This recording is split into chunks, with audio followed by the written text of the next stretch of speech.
नमस्कार, मुझे गुस्सा क्यों आता है इस एपिसोड में आप सभी का तहे दिल से स्वागत है।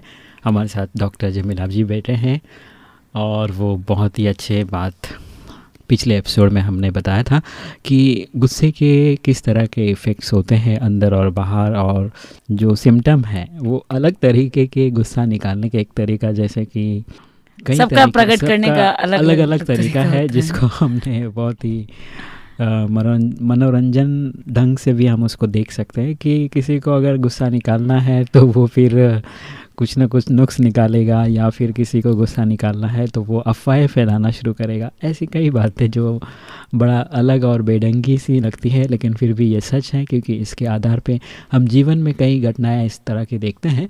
उसके पीछे सिर्फ हमारा क्रोध ही होता है जो हम करते हैं। तो चलिए डॉक्टर जमीला जी, आपका स्वागत है इस नए एपिसोड में। हाँ जी हाँ जी। और तो काफ़ी अच्छी बात नाराज़गी जो कई लोग बात बात पे अपनी नाराज़गी जाहिर कर देते हैं और कोऑपरेट ही नहीं करते हैं। तो कोऑपरेट नहीं करते तो फिर फैमिली में माहौल टेंशन होता है। मैं एक फैमिली का उदाहरण देती हूँ कि उनके 3 बच्चे थे। एक फैमिली थी, उनके 3 बच्चे थे और वो लोग वहाँ पे एसएल वर्ल्ड देखने के लिए बॉम्बे गए। अब कुछ ऐसा है कि अब पूरा फैमिली ही साथ जा सकता है, ऐसा तो नहीं है एक इंसान को छोड़ के चले जाएं, ऐसा तो नहीं हो सकता है ना। तो वहाँ पे ऐसा होता है एसएल वर्ल्ड में कि आप सुबह में से अर्ली मॉर्निंग 11 बजे वहाँ पहुँचना होता है। मतलब ट्रेन का भी, मतलब सिटी से ट्रेन का भी 3 घंटे का रास्ता होता है। और फिर जाके वहाँ से मतलब शिप में बैठो और शिप में जाके फिर वो एसएल वर्ल्ड के टापू में जाओ, और फिर टापू में जाके फिर वो अगर आप जल्दी नहीं गए मान लो एसएल वर्ल्ड तो वो मतलब नहीं, मतलब वो इवनिंग में जाने का कोई मज़ा नहीं रहता है। मतलब आप कुछ भी नहीं देख पाएंगे, इतना टिकट देने के बाद आप 1-2 स्लाइड देखे तो कोई मतलब नहीं। तो सुबह में से जाना ज़रूरी होता है मतलब। मगर कई लोगों को होता है ना, मतलब बात बात पे नाराज़गी कि नहीं यहाँ कोई ज़रूरी नहीं है एसएल वर्ल्ड जाना फलाना, ये है ना। कई मतलब डैडी ऐसे होते हैं कि मतलब इस बात में कोऑपरेट नहीं करते। तो वो बच्चे हमको सुना रहे थे कि भाई हम तो सब सुबह में से तैयार हो गए, मम्मी हम तीनों सब बच्चे, और पापा तो उठे ही नहीं। हम सब तैयार होके उनके सामने बैठे। अच्छा। अब जब तक वो नहीं उठे हम तो जा ही नहीं सकते। तो नाराज़गी उनकी ऐसी। अब वो सब उनको मनाए, मतलब कोई उनके हाथ पे मालिश कर रहा है, कोई उसके सिर पे मालिश कर रहा है। पापा उठ जाओ, पापा उठ जाओ, हमें ले चलो, हमें ले चलो। तो फिर इस तरह से कई लोगों की आदत होती है नाराज़गी, बात बात पे नाराज़गी जाहिर करने की। तो फिर वो फिर बड़ी मुश्किल से वो लोग तैयार हुए और आखिर थोड़ा लेट पहुँचे, मतलब 12 साढ़े 12 तक। तो मतलब फिर भी पहुँच गए।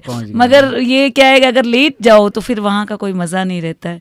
तो फिर हमें टाइम के अनुसार मोल्ड होना चाहिए और सबके इमोशंस का ख्याल रखना चाहिए कि बच्चे बेचारे तैयार बैठे हैं, उसकी वाइफ तैयार बैठी है और वो है कि अपने नींद से उठने का नाम ही नहीं ले रहा है। और उसने कहा क्या ज़रूरी है अपने को एसएल वर्ल्ड देखना। तो हमें ऐसा नहीं करना है, नाराज़गी नहीं रखनी है ना। जो नाराज़ रहता है तो है ना, अब खुद भी खुश नहीं रहता है और दूसरों को भी खुश नहीं रख सकता। हाँ, खुशी नहीं रख सकता। ये तो ऐसी बात हो गई जैसे रात में लिख के सबका हिसाब रखता हूँ, दिल में गम की किताब रखता हूँ। कि इसका बिगाड़ेगा भी क्या, खुद को खाना खराब रखता हूँ। नहीं, खुद भी खुशी नहीं रह सकते ना। अगर आप सोचो ना, आप सबकी ब्लेसिंग नहीं ले रहे हो, दुआएं नहीं ले रहे हो, अब बच्चे बेचारे तैयार बैठे हैं और एक जिद है कि भैया क्या करना है, ऐसा कोई ज़रूरी नहीं है एसएल वर्ल्ड देखना कोई इतना, और बच्चे को तो खास बॉम्बे आए ही एसएल वर्ल्ड के लिए। तो डॉक्टर जमीला जी, चलिए हमारे श्रोताओं को सुनाते हैं अभी एक बहुत प्यारा सा गीत, और फिर उसके बाद हम इसी सिलसिले को जारी रखते हैं। और आपके मन में कोई प्रश्न हो, कोई बात हो इस तरह का, तो हम हमारे साथ शेयर कर सकते हैं, हमें SMS कर सकते हैं अपना नाम लिख के, और हमारा नंबर है 94 14 15 14 15। तो लीजिए ये प्यारा सा गीत आपके लिए, और आप खुश रहिए, आबाद रहिए, खुशी बांटिए। नाराज नहीं रहिए कम से कम। आप सुन रहे रेडियो मधुबन 90.4 FM पर मुझे गुस्सा क्यों आता है। सुनते रहो।